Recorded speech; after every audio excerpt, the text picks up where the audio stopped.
देखिए, जो आतंक फैलाता है उसको आतंकवादी तो कहा जाएगा। अब वो सरकार से स्पॉन्सर्ड आतंकवाद है या गैर सरकारी आतंकवाद है, सिर्फ ही फ़र्क इस बात का है। मैं इसमें नहीं पढ़ना चाहती कि कौन किसको क्या कह रहा है, लेकिन फ़र्क ये है कि ये सेलेक्टिव रिपोर्टिंग क्यों हो रही है। क्या वाकई इसराइल भारत का इतना कोई करीबी दोस्त है? क्या इसराइल नेपाल है?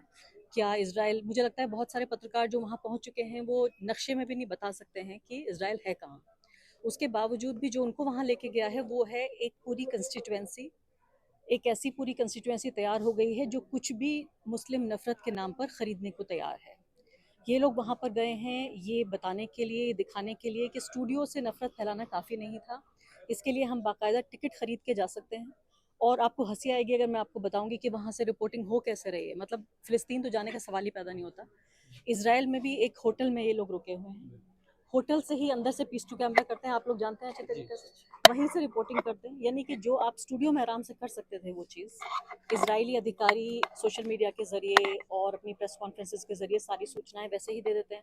वहाँ आके उस होटल में भारतीय पत्रकारों को कोई एक्सक्लूसिव इन्फॉर्मेशन नहीं दी जा रही है, लेकिन वहाँ पर एक होटल में बंद होकर सिर्फ ये कहने के लिए कि हम यहाँ पर मौजूद हैं ताकि नफरत फैलाई जा सके।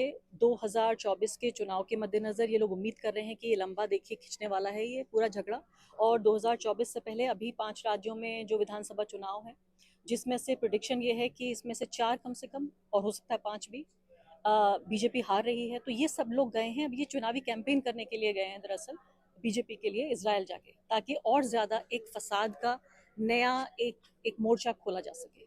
अक्षय उपाध्याय लगातार कह रहे मैं तो मरते मरते बचा। अब मैं इंडिविजुअल जर्नलिस्ट पे कमेंट्री नहीं कर सकती हूँ, लेकिन आपको पता है कि युद्ध की रिपोर्टिंग है तो फिर आप बचेंगे भी। कल मैं एक देख रही थी, बड़ा हास्यास्पद वीडियो था जिसमें एक भारत का ही पत्रकार था, एक इन्हीं टीवी चैनल में से एक को पीछे जो जोर जोर से बोल रहा था, तो उसको इजरायली फौजी को से बताना पड़ा कि तुम जहाँ हो वो तुम्हारा स्टूडियो नहीं है, खामोश हो जाओ, यहाँ युद्ध चल रहा है। मैम, कुछ लोग इसको आतंकवाद की लड़ाई बता रहे हैं, कुछ लोग इसको आजादी की लड़ाई बता रहे हैं, आप कैसे देख रहे हैं? देखिए, पूरे तौर पे मैं कहती हूँ कि इसका जो टूल है वो अलग हो सकता है, लेकिन आज जो हमास ने किया वो एक बहस हो सकती है कि ऐसा करना चाहिए था क्या। जो फ़िलिस्तीन की आज़ादी का पूरा मुद्दा है, क्या उसे फ़ायदा पहुँचाया या नुकसान पहुँचाया। लेकिन ये नहीं भूल जाना चाहिए कि ये पूरी जो लड़ाई है ये 23 लाख फ़िलिस्तीनियों की लड़ाई है, ये कुछ 100 और कुछ हज़ार हमास की लड़ाई नहीं है। ये पूरी दुनिया में जो सिद्धांत हैं, सिद्धांत जो कि मानवता के सिद्धांत हैं, जो संयुक्त राष्ट्र के सिद्धांत हैं, वो तमाम संयुक्त राष्ट्र के तमाम डिक्लेरेशंस और संयुक्त राष्ट्र की तमाम जो संधियां हैं जिन पर हमारे जैसे देश ने भी सिग्नेचर किए हैं, ये उस सब के विरुद्ध है। वो ये कहता है कि एक व्यक्ति को अपनी पूरी आज़ादी के साथ रहने का हक है। जैसे महात्मा गांधी ने कहा था कि फ़िलिस्तीन उतना ही फ़िलिस्तीनियों का है जितना इंग्लिस्तान अंग्रेज़ों का है और जितना हिंदुस्तान भारतीयों का है।